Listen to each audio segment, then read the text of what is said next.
All right. I think we're good to go. There we are. Hi, welcome everybody. I'm here with my dear friend Laura Prepon, who wrote a book that I have in my hands that I just finished this morning, and it's called You and I as Mothers, and I was again blown away by Laura's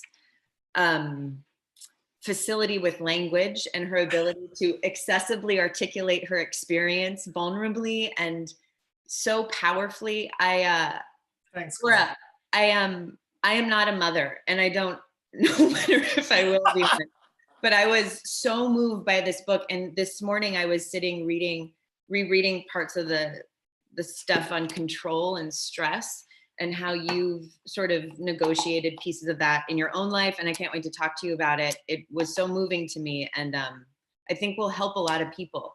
I think it's gonna help a lot of people find some more freedom in their own experience. Thanks. I so appreciate that. Oh my God. Especially with what going on. Yes, with what's going on right now, I feel like that, especially with the control and stress and the tools that are in there, it can, especially with what we're dealing with right now. Yeah, I want to quickly say that your book, You and I as Mothers, is available right now, and the link in the description below, and you can have a copy physically shipped to you. And then, just be careful when you open it. Then you can get an ebook. There's also, that's probably, yeah. If you don't want a hazmat, If you don't want to get a hazmat suit. So one of the things that I thought, right now, so many people are having a chance to spend so much time with themselves, and they're a big kind of like, a lot of my people in my community are talking about big questions and a fair amount of anxiety coming up, and this is a big stressor. So not to compare this global pandemic with having a baby. Sure, for sure. I think that there's a lot of room right now for everyone to receive support around how to deal with all of the feelings that are coming up. And right. I just wonder if I don't know. Like, I was just rereading, Laura, what you were talking about, how you are giving external thanks and speaking to your body and speaking to your experience affirmatively. Yeah. And I wonder if you could talk a little bit about what you find helpful right now in times like this, and then we can move into more parts of the book.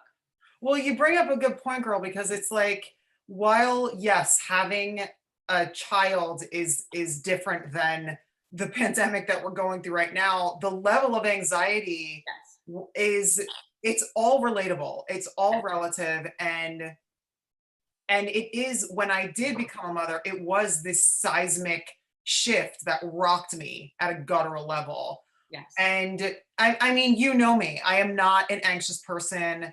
Worry is not really something that is part of my personality. But when I became a mom, it was such a shift for me that the anxiety levels were through the roof. I chipped my tooth in the middle of the night by grinding my teeth. I was so anxious. I was having panic attacks, which I'd never experienced before. And there were all these things that were going on for me. And the reason why I so badly wanted to write about stress and control is it is something that is so relatable, and that no matter what is going on in your life, whether you're a mother or not, you can relate to that lack of control and that kind of anxiety. And it was also really important to me, besides just sharing these stories, my personal stories, and then the other women that I interview in the book who are moms of all ages. Incredible. You found such a beautiful, a treasure trove of women. Thank you. No, but it's true. But you totally bring up a great point, which is that I wanted to give tools. I wanted that. Not only did I want to open the dialogue and have a conversation, but I also wanted that when you read this book to leave with takeaways and have tools to deal with, as example, stress and anxiety. And those are all things that are applicable with what we're all going through right now. So that's a perfect example. What are some of your favorite tools? Like what are some of the pieces that you write about that you utilize most?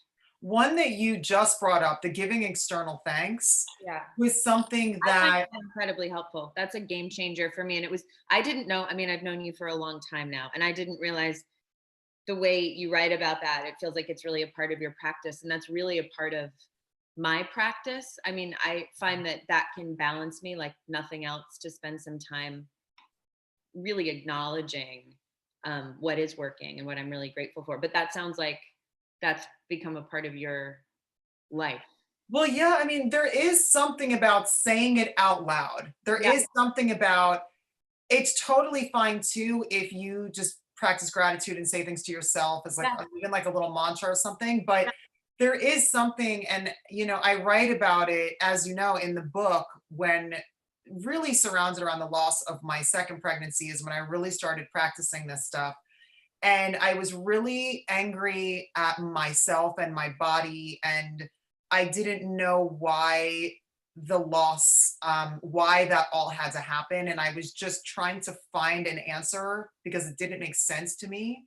And when I was and then I started really practicing this external thanks, and it would be like, because I was so angry at my body and myself, I really started just holding my body parts, literally, Yeah. like, I love you arms, I Yeah. love you neck, I love you chest. And I would go through my entire body to get back in touch with myself, because I was so cut off, because I was filled with so much shame. And I feel like that happens a lot, especially with a loss of pregnancy, but also just in general. I feel like so many people can relate to that in Yeah. terms of having something that makes you angry at yourself or your body, whether it's something that you do that abuses your body, or even dysfunctional food things, which I also Yeah. had gone through, but also just anything that could hurt your body. Even giving external thanks and getting back in touch with that can help on so many levels.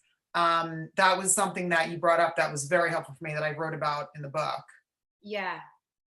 I love, I love that you're talking about miscarriage also, because I know that I mean, we both know that that's an experience in so many women's lives that feels like, I mean, have you had this experience? I mean, I've had this experience of more than one person saying, I feel this happened and I feel alone, but sort of being able to hear that there's a whole constellation of us that, um, that's an experience that a lot of women have. And I really like that seem like you're committed to opening up the dialogue around miscarriage. Well, it's like, I feel like there's all these things that weren't being talked about. Yeah. And I feel like it was this kind of taboo thing. And why? Like, why do Yeah. these things have to be, I mean, I went back to work at 6 weeks after my daughter was born, after Ella was born. I mean, And I still cannot believe that that happened. And I love that you wrote about being in the shower I curtain. know,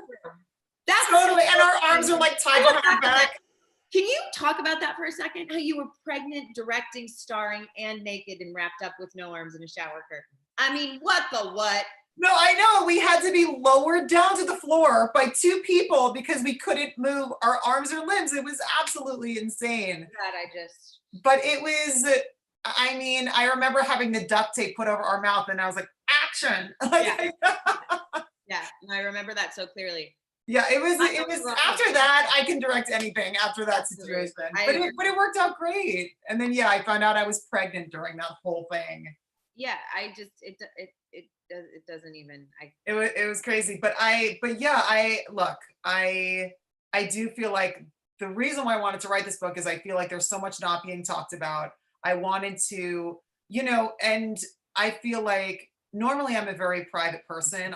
We keep our lives, you and I both keep our personal lives private. We've been fortunate enough to be in this industry and do the job we love for over 20 years, but we keep our personal lives private. And I feel like in order to really have this conversation and this open dialogue, I needed to drop my defenses and share these truths. And I do. And the response has been so wonderful. And the amount of people who read the book and feel seen and heard and feel like we're having this dialogue means so much to me, and I'm just so thankful. So and I'm so happy that the book spoke to you and that you love it. So thank you, girl. It means so much. I love it. I think it's so, I just want to, before we go to, questions, I think that it's an incredible gift how you have shared so transparently your personal experience. And it's, like I said, I think it's going to really make space for a lot of people to take ownership of their own experiences. And what could be of more service right now? What could be more Thank helpful? you. I That can't means I a lot. can't really think of anything. So I was thrilled to read it. Thank Should we take questions from people? Oh, Sure. I think Yeah, I'm of course. I'd love to. sorry. Oh. Yeah.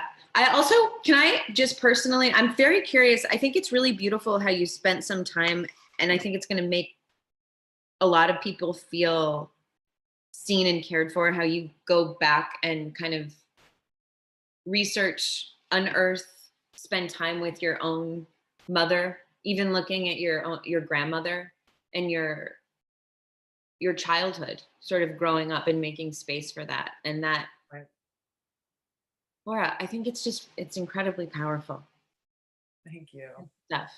I Um, mean, I feel, and you and I have talked a lot about I know. our upbringings and stuff, uh, because we spent so much time together. And and we are private about that stuff. But I felt like when I never really thought about children, until I got with my husband, and we got together when I was 36. But because I've been working since such a young age, I wasn't one of those people who would plan my wedding or pretend to, when I get married, it's going to be this theme or that. I wasn't that at all. A lot of people called me a tomboy growing up, and I wasn't one of those people who really thought about getting married and having kids and wanting to do that sooner. I really was so focused on my career from such a young age that by the time I did become a mother, 37 years old, it was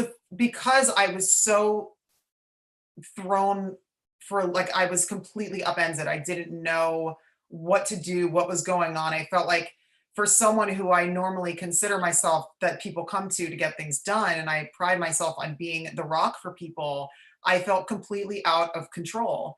Yeah. And naturally, I went to, as like a survival mechanism, I looked immediately to how I was raised. Mhm. And for the first time, that was really the first time I looked at how I was mothered. And Wow. all of us came from a mother figure. All of us came from that, and we all have a relationship or not with that figure. And we're affected by that. Whether you have one or not, you're affected in some way. And I really wanted to examine that in terms of how I examined it, to try to make some sense of what I was going through. Then when I looked at it, I saw a lot of how I was mothered. And while there were a lot of wonderful things, and I know that I wouldn't be where I am today without my mother, Mhm. there were also a lot of very dysfunctional things. Mhm. And I felt it was so important to talk about, because that's another thing that I think is so relatable to people, to really examine how we were raised, what we get to choose as people, as parents, just what we pass on to the next generation, or what we put out there with our communication. Yeah. And it was something that I really examined for the first time in my life. And I write a lot about that and how that's affected me as a person. It took a lot, and the process of writing this book and getting it out there was so healing. Yeah. And to have the reader, be able to look back at their childhood and what they choose to take or leave behind. I wanted that to be, because I was empowered by that, and I hope the reader is, after they Yeah, read that. I think I really love how you kind of like leave questions for people and things like that at the end, because that's another tool that I feel absolutely has everything to do with motherhood, and everything to do with everyone. It's a totally universal, brave act to sort of examine where we are coming from so that we can move forward intentionally. And it's cool Thank to see you sort of lay the groundwork of how you did it, and it's a nice little map for other people. So do Thank you you. have any advice um, for balancing your uh, family responsibilities um, and like your work life? How does that work for you? Well, for me, I struggled a lot with mom guilt. When I went back to work at 6 weeks and I was directing by the time my daughter was 4 months old, and I mean, and specifically, when we go to work, we work very long hours, no Yeah, matter most of the jobs that we go to, we work long hours. yeah, And the mom guilt was really, really hard. So for me, I quality over quantity became very important to me. ah, And, you know, the amount of quality time that you spend with your yeah, loved ones or your partner is something that became very important to me, because you can be with someone for yeah. a long amount of time and not be present.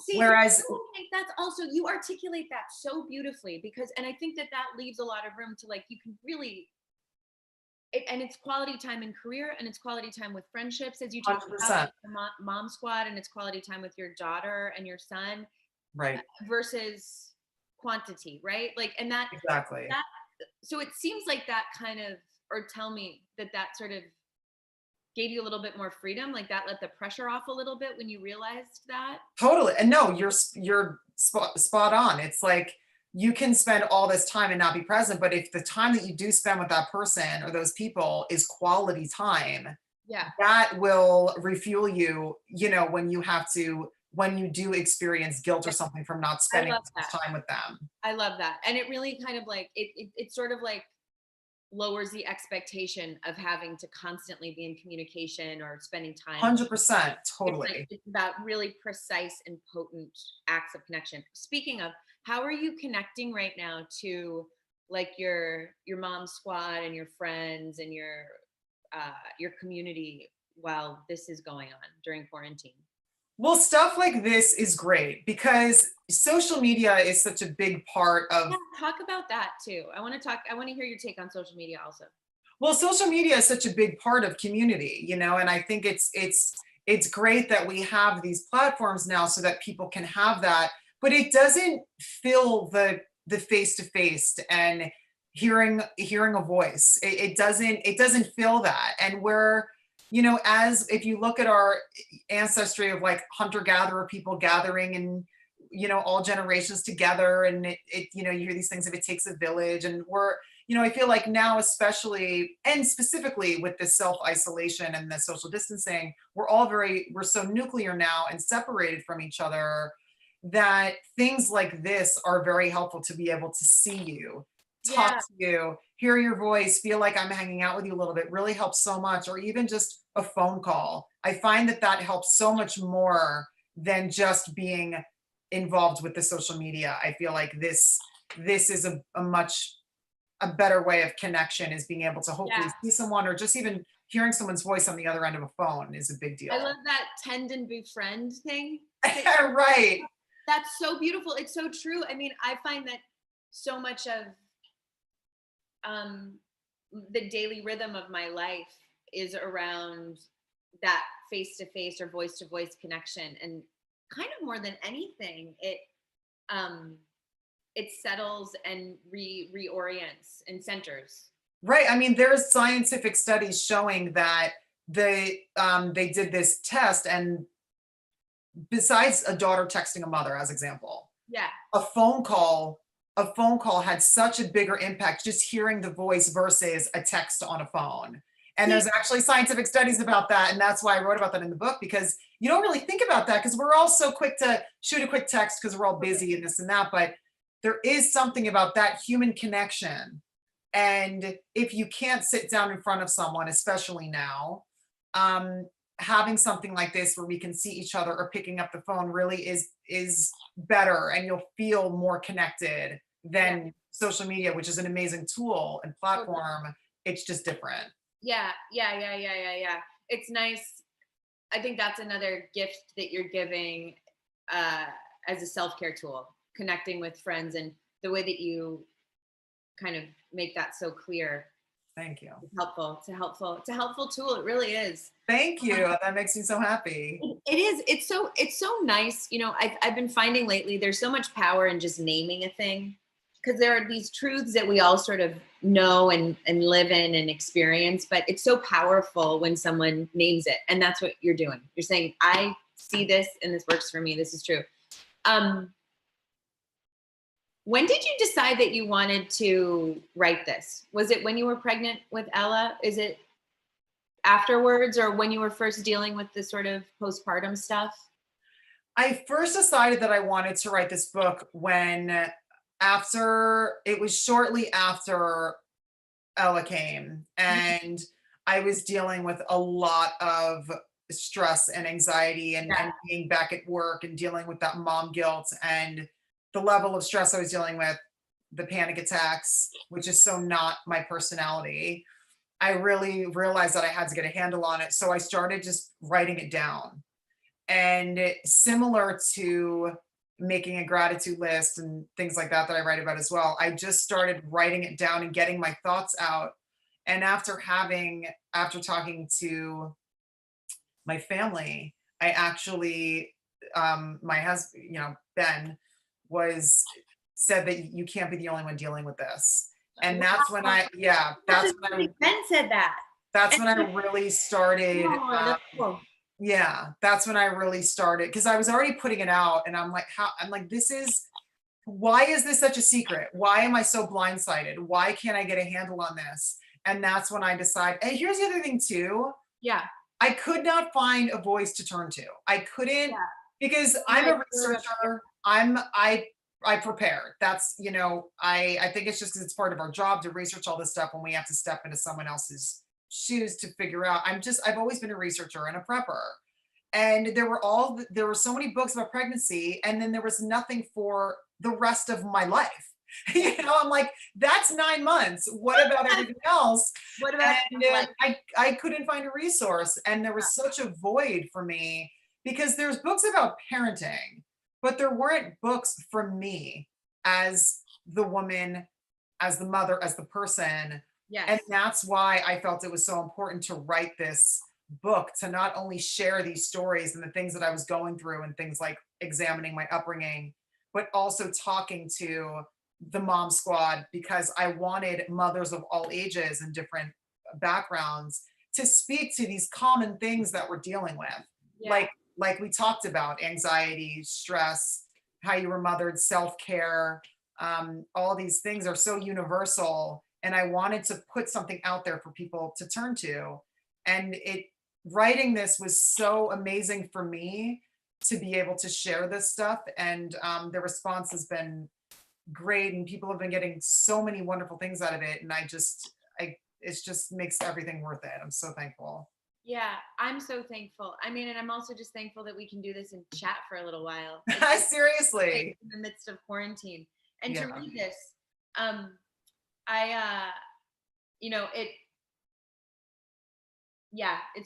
it's a really beautiful thing. Do you want to take questions from audience people now? Is there anything you want to talk about? Yeah. I think we're waiting to see some little bits and bobs. I know we talk so much about, I think over the years we've shared our healing journeys through different pieces, different parts of life, and exploring, what's working for us, what's not working for us, different phases, different rhythms, different seasons of what kind of life is bringing. And it's just so exciting to see this portion of it harvest, Laura. Like, it's very cool. It's very cool to see this sort of. We've been through a lot together, we've been through a lot together. We sure have. And this is such a beautiful offering now to kind of like put a period on this sentence and allow it to be of service to so many people. So thanks, girl. That means a lot. Is there anything else? I'm not seeing the questions from people watching. I don't know if I should. Okay. We can just keep chatting. Yeah, I'm happy to Miss keep chatting you. with you forever. Um, I I just think, well, this is like coming back to lack of control and just surrender. Yeah, exactly. Um, it is, It's just it's so great to see you.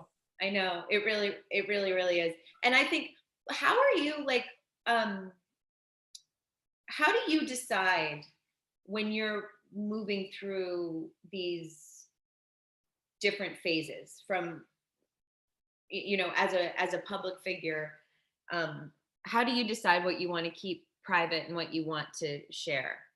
Not only from, not only as a public person, but with your community, with your friends, with your Right. support system, your personal support system, just as an act of self-care. Where do you go to connect?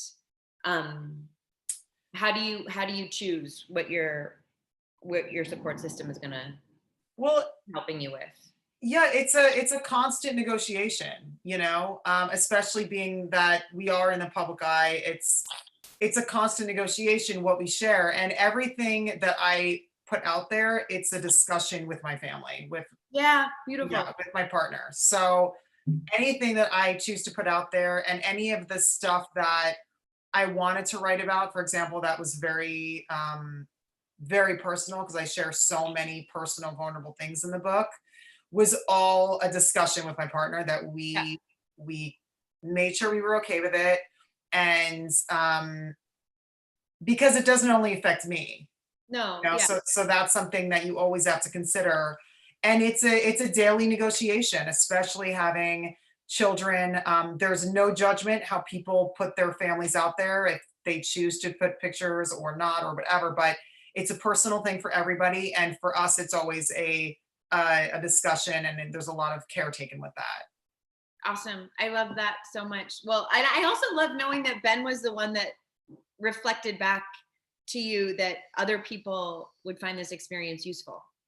Yeah, I mean, it's also when you're going through this, it's the thing that was so surprising to me was that become mothers have, I mean, it's not a new notion becoming a mother. I mean, through and when you look at how long we've been around, you know, Mhm. it was so shocking to me that it was such a seismic experience for me and such a shift that I was just so surprised that I didn't have a heads up. And the other thing too is I remember asking a friend of mine who'd had a baby before I did, and I asked her because I'm a researcher and I like to be prepared. I'm like, what do I need to look out for? And she literally looked over both shoulders and then leaned in to whisper. And I'm like, why are we whispering? Why is this a secret? I don't understand why this is, why are we supposed to feel ashamed to admit that we don't have it all together? Right. And whether you're a stay-at-home mom or a working mom, because a stay-at-home parent is just as hard. Yes. And I couldn't understand why it was such a secretive thing and why it needs to be shrouded in darkness, that we don't have it all together all the time. Nobody does. Nobody does. And why are you all of a sudden feeling ashamed now that you have a child? All of a sudden you're ashamed about that. No. It's not that's why I really we needed to have that conversation, because and that's relatable across the board. It's like, why are we ashamed if we don't have it all together? Right. Being And a I think that person is a complicated experience. being a human is incredibly complicated and nobody has it all together. And Nobody. I like that we, as we can each like toss in our own experience into the rink, it like lessens the shame bubble around not having it together as a human. So I feel like you've done that. I'm being Thank you. told that now it's time to wrap up our conversation at one. Oh, that was so quick. I mean, All that right. was so quick. I could talk to you forever about this, but this You is too. really, really beautiful. I'm so glad I had an opportunity to read it. I feel like I know you better. I feel like I feel more excited. I feel like I don't need to control as much. I feel less anxious. It helped me with everything. That That makes me so happy. yeah. Thank you, Laura. I love Thank you. you. I love you. Okay, I'm gonna. Bye, guys. Thanks for joining us. Yeah, thank you guys for joining us. This was fun. I hope you enjoyed the little chat. Bye.